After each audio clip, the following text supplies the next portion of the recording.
All right, I'm going to review the expectations for photographing your work.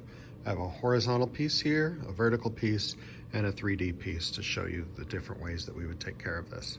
So you're going to get your camera or your phone, and you're going to go over to the work of art that you're going to be photographing and look at the orientation.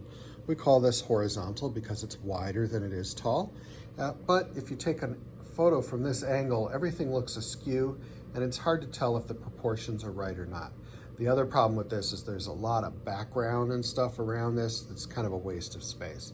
So position yourself so you're directly above the image. You can put it on the floor, and you want to fill the frame. So fill the viewfinder with the whole image as much as you can without cutting off edges. If you cut off edges, then we're going to lose the details that you did up there or down on the bottom.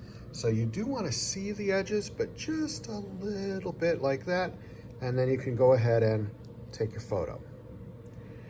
Now, for a vertical piece, you could photograph it like this, but then there's a lot of background here, and we're kind of losing out on the detail of the image.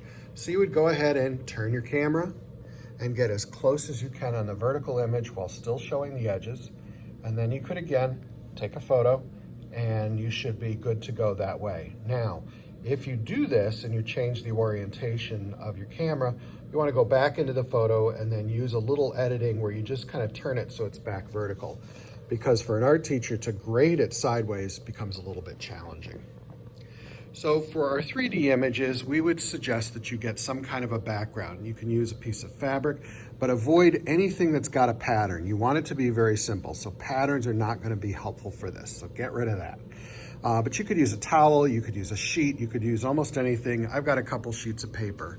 This way the background doesn't become a distraction. And you want to get up close. Again, fill the frame with the image. Later on, you could crop off these sides if you wanted to, but I'm not really worried about that as an art teacher.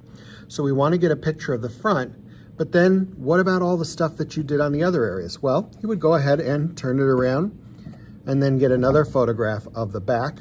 And if you want to show off any other details, you could give it a little bit of a turn. We call this a 3/4, and you could get another picture that way. So when you submit images for 3D stuff, if it's important for us to see all the sides, take a few pictures and submit those.